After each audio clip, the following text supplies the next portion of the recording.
Querido Jesús, gracias por el privilegio de estudiar tu palabra. Gracias por esta lección 4 para el 25 de octubre. Te pido una inspiración para desarrollar el tema del conflicto detrás de todos los conflictos. Y gracias, Dios, por la iglesia de Fullerton y por mi padre que me ayuda en español, mi esposa con la música, mi hijo detrás de las cámaras. Gracias por este privilegio. En el nombre de Jesús. Amén. ¿Qué dice la Biblia? ¿Qué dice la palabra de Dios? Josué 10:14. Nunca hubo un día como aquel, ni antes ni después, cuando el Señor respondió a una oración así.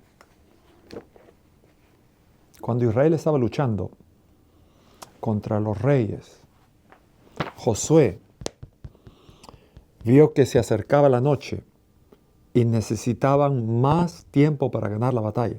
¿Te acuerdas? Entonces hace una oración, un rezo, una oración audaz y sin precedentes delante de todo el pueblo. Detente sol en Gabaón. ¿Puedes hacer ese tipo de oración? Y tú, luna, en el valle de Ajalón. ¿Puede hacer alguien una oración así? ¿Que el sol se detenga? Esto demuestra que cuando una persona está alineada con el propósito de Dios, aún la naturaleza, la luna, el sol obedece. ¿Cómo podemos entender que el pueblo escogido de Dios llevará a cabo tales prácticas en los tiempos del Antiguo Testamento, de matar y ser matado, destruir y degollar, decapitar? Las acciones de Dios en el Antiguo Testamento estaban basadas en la justicia, no en la crueldad. Las guerras, los juicios del Antiguo Testamento, como los dirigidos por Josué, no fueron actos arbitrarios de violencia, fueron juicios divinos contra las naciones que se habían vuelto sumamente corruptas, idólatras y moralmente destructivas. Entonces, ¿por qué tanta matanza? ¿Por qué tanta muerte? ¿Por qué tanto homicidio? ¿Por qué tanta guerra? ¿Por qué tanta violencia? Porque la revelación es progresiva. El carácter pleno de Dios se revela en Cristo. Antes de Cristo solamente había justicia. No tanto misericordia. Había un poco, pero no tanto como en el Nuevo Testamento. El Antiguo Testamento nos da vislumbres parciales del carácter de Dios. En Jesucristo vemos la imagen completa. Lo que en las primeras etapas de la revelación parecía belicoso se vuelve más claro y más claro y más claro cuando se mira a través del prisma de la cruz. Allí en la cruz la justicia y el amor y la misericordia se unen perfectamente. El mismo Dios que mandó a Josué conquistar también se dejó conquistar en la cruz para la salvación de todas las personas. Domingo 19. Aquí hay una pregunta para contestar. ¿Quién es el comandante del ejército del Señor? Tú me vas a decir, Jesús. Y yo te contesto, estás en todo lo correcto. Pero mi pregunta es, ¿tú lo tratas como tu comandante? ¿O lo tratas como un colega? No, no es tu colega. ¿O como un compañero de clase? No es tu compañero de clase. ¿O como tu cuate? No es tu amigo, sí, pero no tu cuate. Él es el mero mero. Él es el comandante. Él es el patrón. Él es el capitán. Y donde manda capitán, mejor vamos a la Biblia. Josué 6:1. Y Jericó estaba cerrada y bien fortificada a causa de los hijos de Israel. Nadie entraba ni salía. ¿Por qué? ¿Por qué tanta fortificación? Porque el enemigo estaba aterrorizado antes de que comenzara la batalla. no por las armas de los judíos, no por las fuerzas de los israelitas, no por lo que habían escuchado acerca de Israel, no por la victoria con espada, sino por el Dios de Israel. Porque Jericó representa los obstáculos, las fortalezas que parecen imposibles en nuestra vida.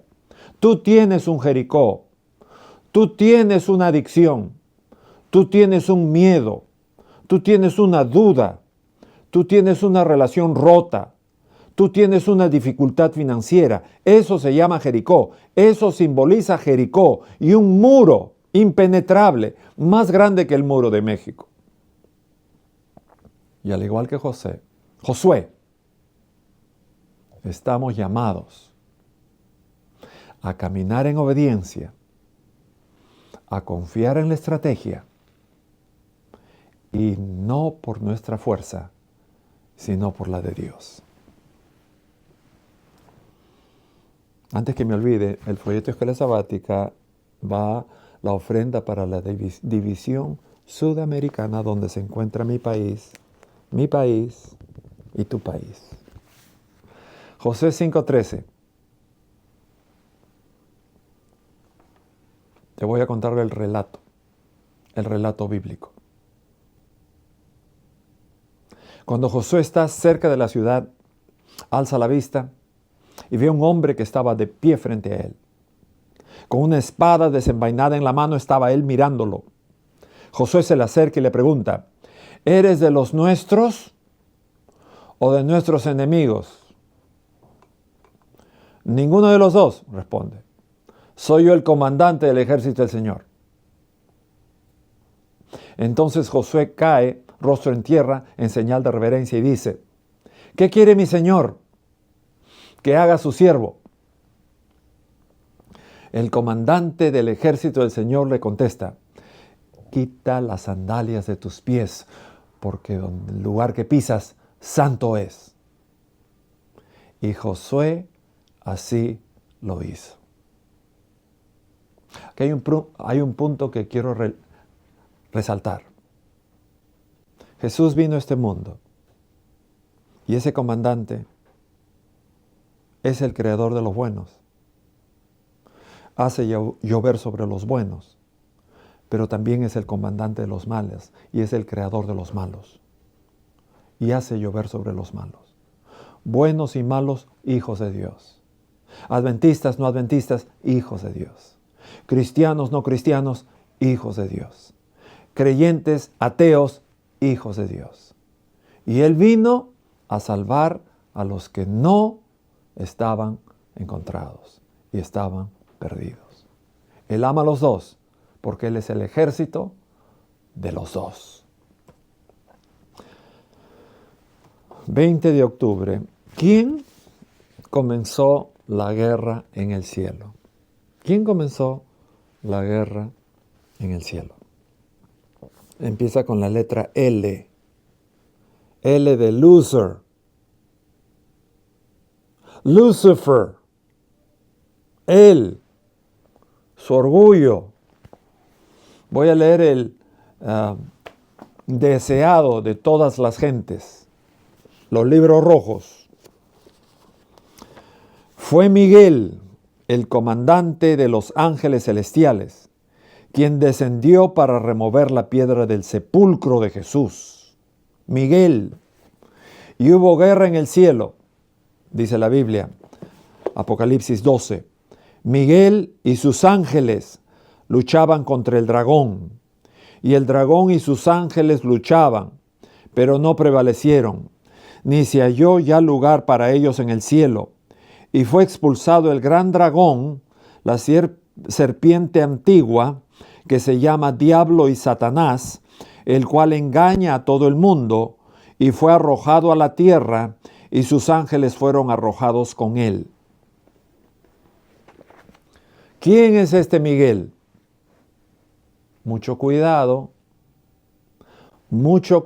con tu respuesta, porque la señal número 1 de una secta o una herejía es que ellos minimizan el carácter de Cristo y minimizan la creación de Cristo y leen todos los versículos de la Biblia como si fuera un ser creado, y Cristo no es un ser creado. Entonces, ¿quién es este Miguel? Bueno, si le preguntas a la hermana White, ella te va a decir que Miguel significa ¿quién como Dios? Entonces, ahora quiero aclarar quién es este Miguel. Si tú me dices que es Dios, yo te voy a preguntar, ¿cuándo fue la última vez que oraste? Mi querido Miguel, en el nombre de Miguel, amén. ¿Alguna vez has orado así? No. Entonces, ¿cómo puedes decir que Miguel es Dios? Oh, la hermana White lo dice. Sí, pero cuando ella lo dice, está hablando proféticamente. Aquí Miguel equipara a Jesús como el comandante de los ejércitos. Un título de autoridad divina. Elena White identifica consistentemente a Miguel como Cristo, pero ella lo hace en el lenguaje simbólico, el lenguaje profético. Él no es un ángel creado, sino Él es el Dios. Jesús es Jehová, manifestando su liderazgo en el ámbito celestial. Miguel es Jesús en el concepto profético, simbólico. Pero Miguel no es Jesús porque un arcángel es el jefe de los ángeles. Arcángel, jefe de los ángeles. Como jefe de diáconos, como jefe de ancianos. El primer anciano sigue siendo anciano. El jefe de diáconos sigue siendo diácono.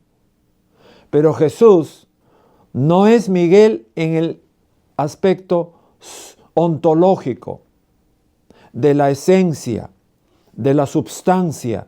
Ontológicamente Jesús es Jehová y Jehová es Jesús. Y como Jehová, creador del universo, es Elohim, el Shaddai, creador de Miguel y todos los ángeles.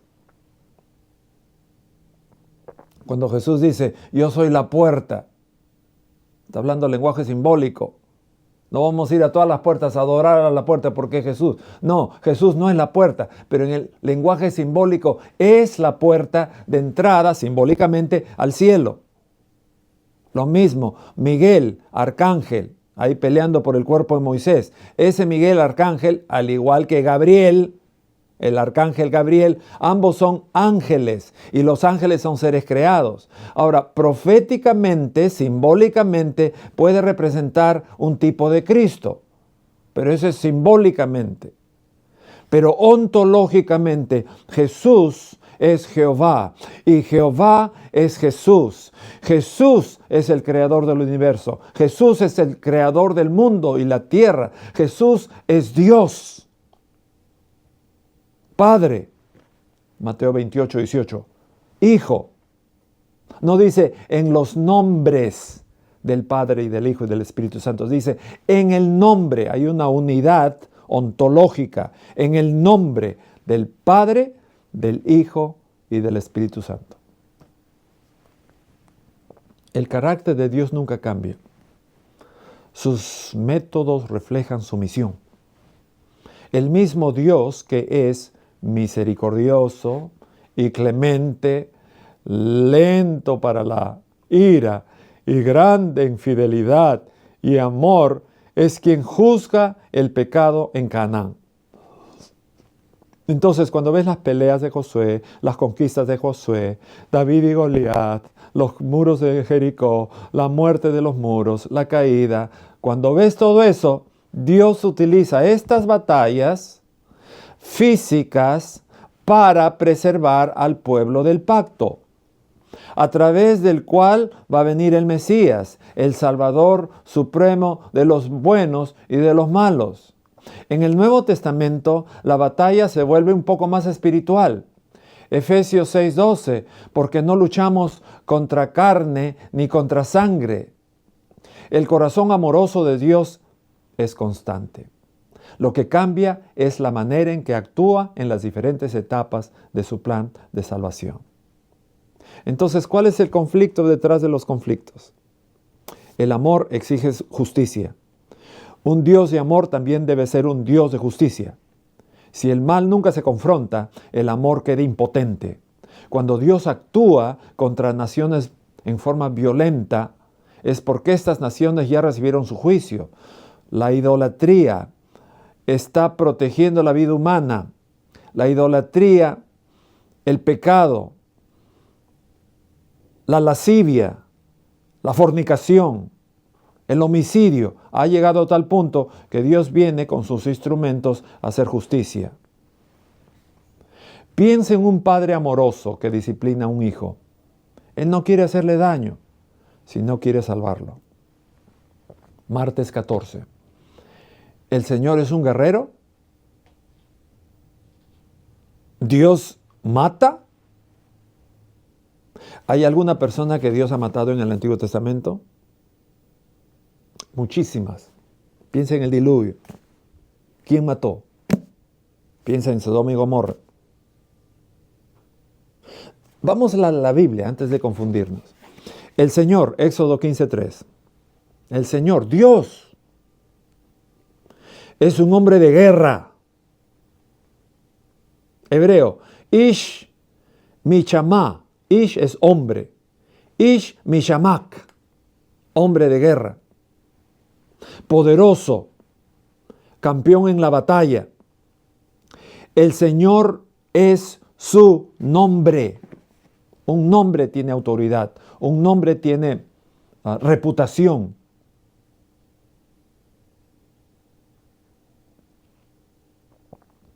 Es el concepto eterno de Dios. Hombre de guerra no significa que sea un ser humano vengativo. Es una metáfora que describe su defensa activa, la defensa de su pueblo, su poder, siempre tratando de derrotar al mal. En la antigüedad, los reyes eran a menudo alabados como guerreros que defendían a sus naciones.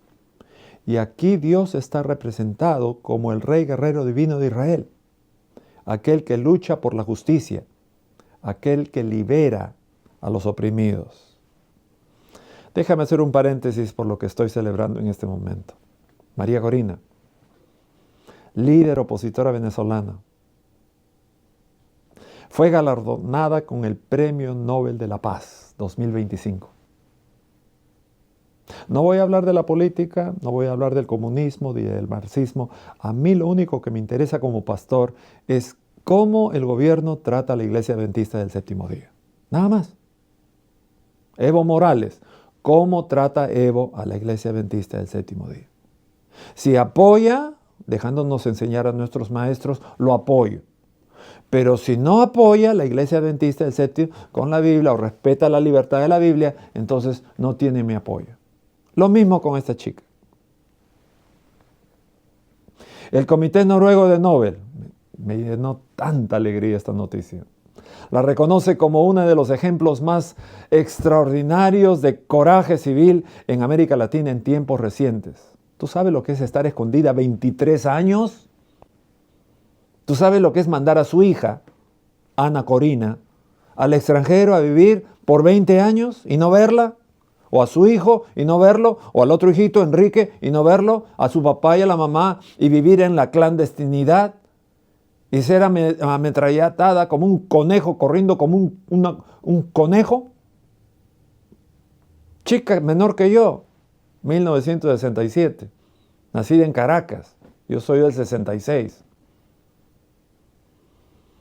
A la luz de la dedicación incansable de María Corina a la justicia y la dignidad de las personas humanas, resuena la siguiente escritura de la palabra de Dios. Y quiero leer un texto que me inspira cuando estudio la biografía de esta chica. Amós 5:24. Pero corra la justicia como las aguas y la rectitud como un arroyo inagotable. Y por eso me quito el sombrero ante esta campeona de la paz. Y ojalá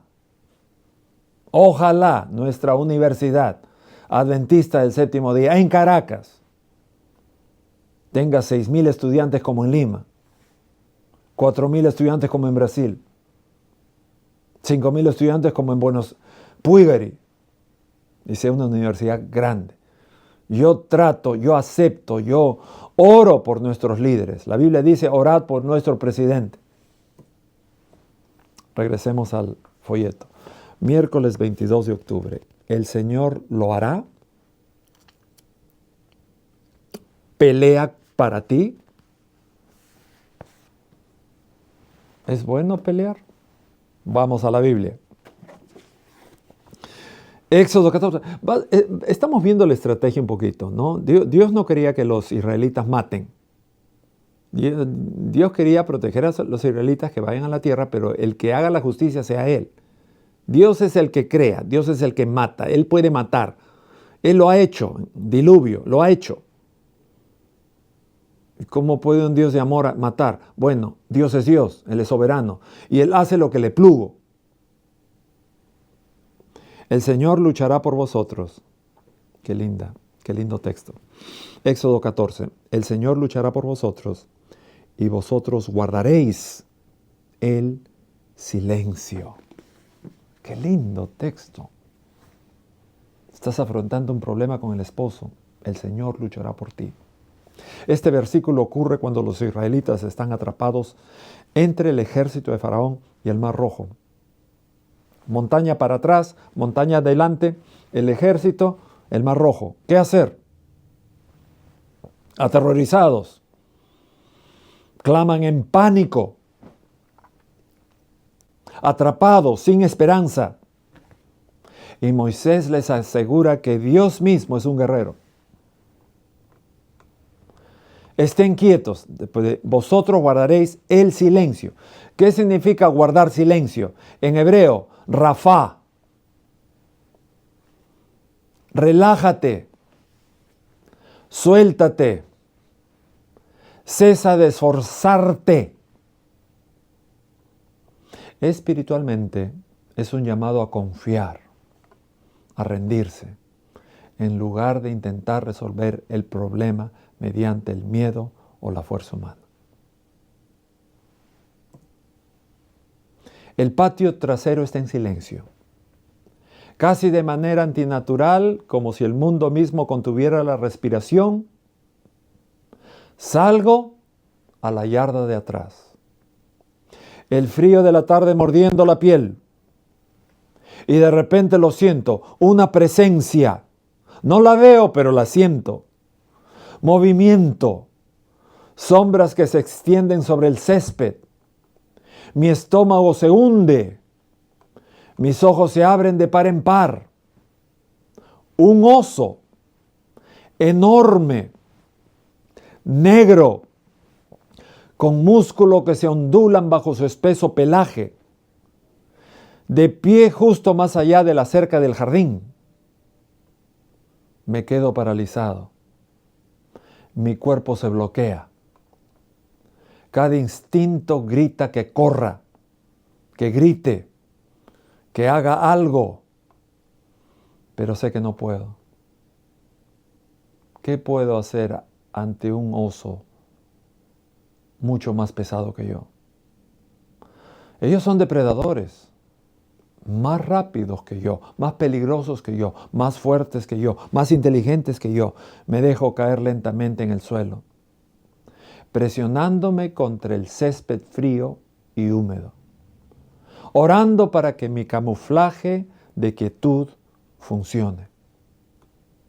El oso olfatea el aire. Sus enormes fosas nasales se dilatan. Gira la cabeza. Sus ojos se encuentran con los míos. Y siento una conexión aterradora, como si pudiera ver cada latido de mi corazón. Contengo la respiración. Mis manos están heladas contra la tierra. Mi corazón late tan fuerte como estoy seguro de que debe resonar entre los árboles. Da un paso más cerca, una pata cuidadosa, luego otra. Me quedo perfectamente quieto, fingiendo ser parte de la tierra misma, una sombra entre sombras. Mi mente corre. ¿Lo estoy haciendo bien? ¿Me olerá? ¿Me atacará? ¿Me morderá?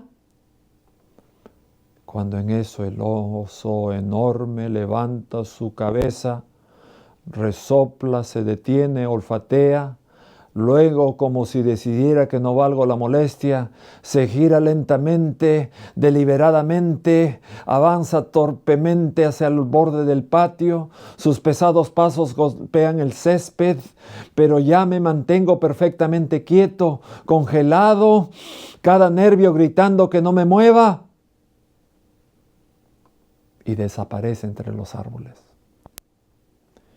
El silencio cae de golpe a mi alrededor. Mi pecho se agita. Permanezco un largo tiempo tendido, saboreando el miedo que ha llenado cada célula de mi cuerpo. Fui puesto a prueba y de alguna manera sigo aquí por la gracia y la misericordia de Dios. Jueves, la segunda oportunidad. Josué 24:11. Y fuisteis sobre Jordania, y vinisteis a Jericó, y los hombres de Jericó lucharon contra ti. Esta liberación no es solo historia, es un recordatorio del poder continuo de Dios. Cuando enfrentamos circunstancias abrumadoras, recordar la fidelidad de la forma pasada como Dios nos ha bendecido. Uno nunca debería temer el futuro a menos que se olvide cómo Jesús se ha manifestado en el pasado. Y los perizos, y los cananeos, y los hititas, y los girgasitas, los hivitas, los jebuseos, y los entregué en tus manos. Este es un Dios que los entrega en nuestras manos. Ahora, acá hay dos eventos muy importantes. Está los amalecitas y está la caída del muro. Está Jericó y está Aarón y Ur levantando las manos del viejito. ¿Qué similitudes hay y qué diferencias hay entre los dos eventos? Ambos son el carácter poderoso de Dios que mata y hace morir a los enemigos de Dios. ¿Cuáles son las similitudes? Número 1, Dios es el verdadero guerrero en ambas historias. La victoria viene de Dios. Número 2, no de la fuerza, no de la estrategia, no de los seres humanos. En Éxodo 17, las manos levantadas simbolizan la dependencia del poder divino.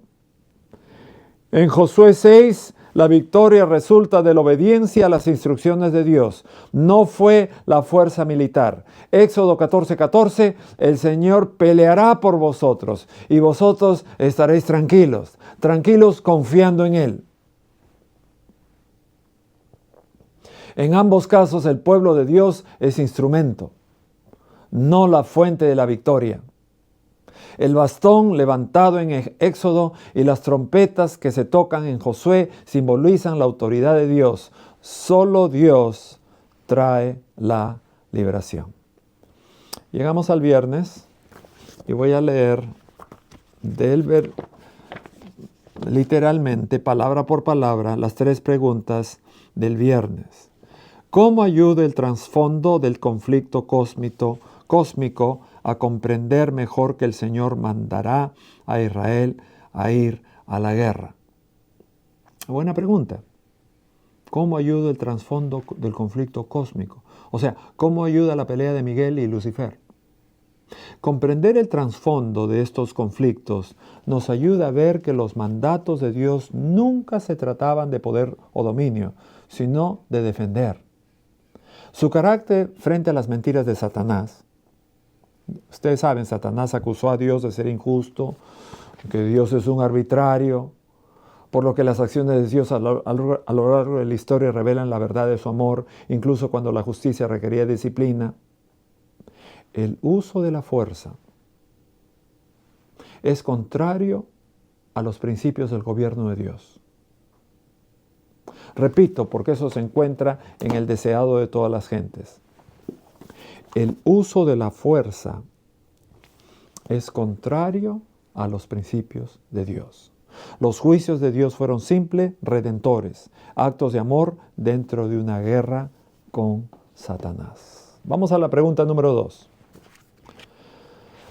¿Cómo podemos aplicar el principio de quedarnos quietos y esperar que el Señor luche por nosotros en nuestra vida espiritual? Muy simple. ¿Cómo uno se queda quieto?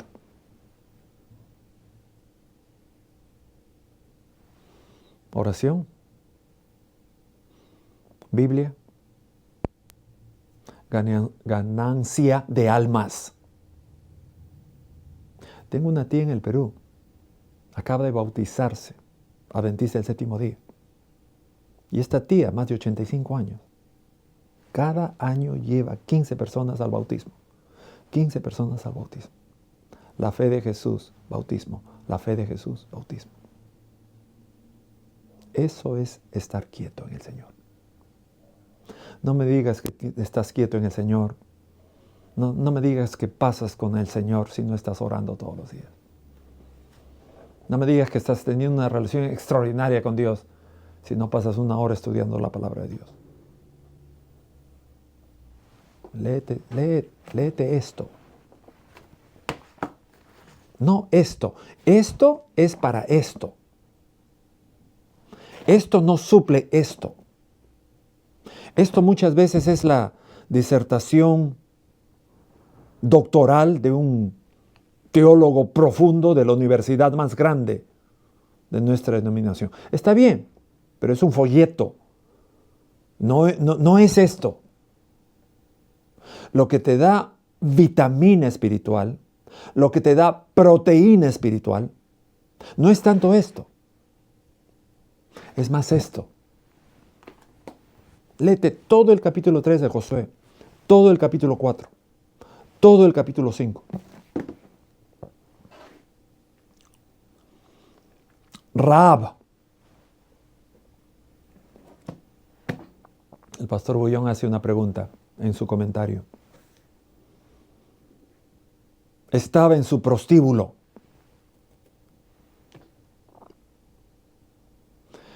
Caleb, dice la tradición judía, y Feniras, dice la tradición judía, porque la Biblia no dice los nombres de los 2 espías. Josué y Caleb fue los 2 espías de Moisés, pero los 2 espías de Josué, la Biblia no dice sus nombres. Ok, no le vamos a llamar Caleb, le vamos a llamar espía número 1 y espía número 2. Ahí está. ¿Por qué número 1 y número 2 no fueron a un colegio? A dormir en el aula, ahí debajo de la carpeta. ¿Por qué no fueron de todo Jericó? Y yo conozco Jericó, he estado en Jericó. De todo Jericó, ¿por qué no fueron a una iglesia?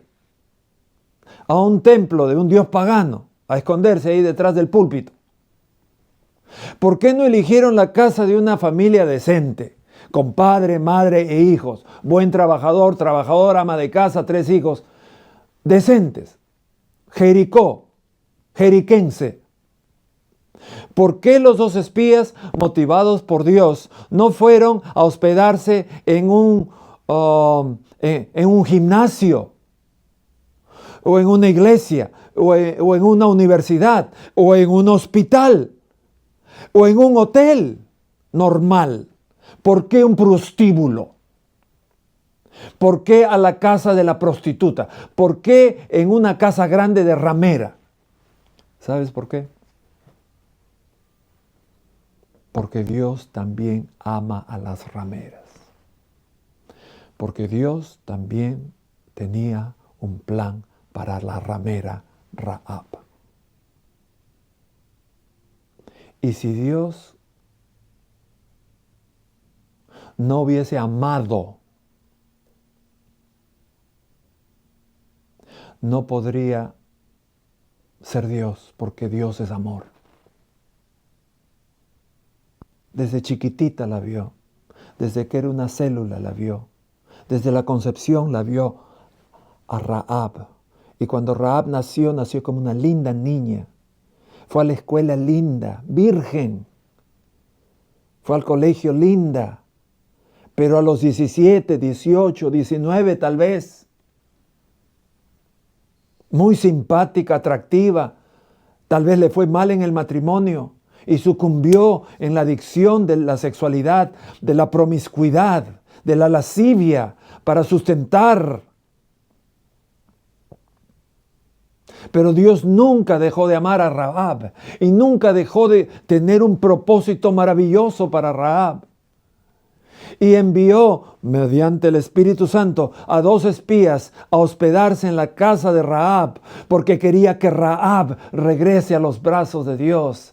Y regresó a los brazos de Dios y se casó con Salmón. Y Salmón tuvo a Obed, y Obed tuvo a Isaí, e Isaí al rey David. Y David llegó a ser el gran abuelo, tatara